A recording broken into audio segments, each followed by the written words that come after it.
Assalamualaikum warahmatullahi taala wabarakatuh. Kita belajar pada pertemuan ke-8 yaitu terkait dengan neraca lajur. Ya. Nah, sebelum kita memulai kepada kasusnya nanti, kita coba buat neraca lajur itu definisinya seperti apa sih gitu ya. Jadi neraca lajur itu ibarat sebuah kertas berkolom yang digunakan sebagai kertas kerja dalam penyusunan sebuah laporan keuangan.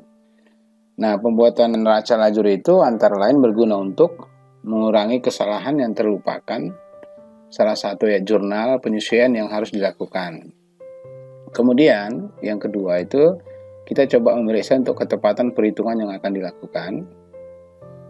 Kemungkinan yang ketiga memungkinkan untuk penyusunan data secara logis.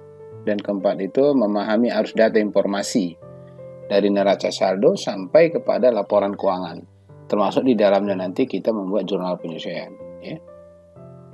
Nah, jadi sekali lagi neraca lajur bukan merupakan dokumen akuntansi yang harus dibuat, tetapi merupakan pilihan.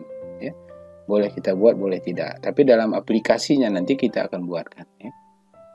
Nah, bentuk neraca lajur ya yang kita umum kenal ada yang 12 kolom maupun yang 10 kolom. Ya. Jadi nanti di aplikasi itu kita akan menyusun salah satu dari neraca lajur ini.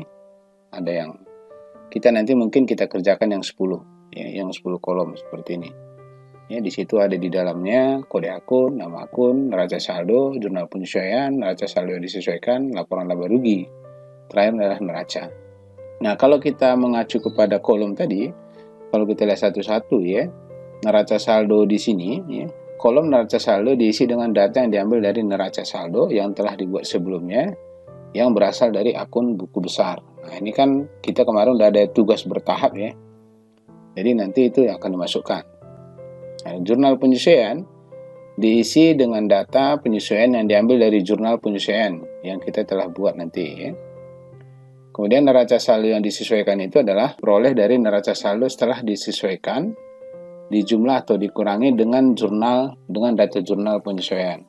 Tugas kita nanti pun dalam praktikum ada namanya jurnal penyesuaian. Ya. Laporan laba rugi diisi dengan akun nominal atau pendapatan dan beban dari neraca saldo yang disesuaikan. Yang pada akhir kolom laba rugi dilakukan perhitungan saldo laba atau rugi. Dalam hal ini berlaku ketentuan yang antara lain adalah 1. Jika jumlah di debit lebih besar dari kredit, maka di situ perusahaan menderita rugi, sehingga saldo rugi dalam kolom laba rugi dicatat di kredit. Yang kedua, jika jumlah di debit lebih kecil dari kredit, nah, perusahaan memperoleh laba, sehingga saldo laba dalam kolom laba rugi dicatat sebagai debit. Nah, ini penting, ya, supaya nanti ketika kita punya sistemnya ini tidak keliru, ya. Oke, kemudian laporan perubahan modal diisi dengan akun modal, ya, dari kolom neraca saldo yang disesuaikan, laba atau rugi dari kolom laporan laba rugi, dan price dari pengembalian pribadi. Kemudian yang terakhir itu adalah neraca. Diisi dengan akun real dari kolom neraca saldo yang disesuaikan, sejajar dengan baris saldo pada kolom laba rugi. Ya. Pada kolom neraca juga dicatat saldo antara debit dan kredit. Nah, di sini ya. Nah, ini maksudnya. Oke. Jika saldo laba dicatat di kredit, adapun jika rugi dicatat di debit. Ya. Itu sebagai pengantar untuk neraca lajur. Ya, kita akan masuk ke dalam proses praktikumnya. Nanti lihat di LMS.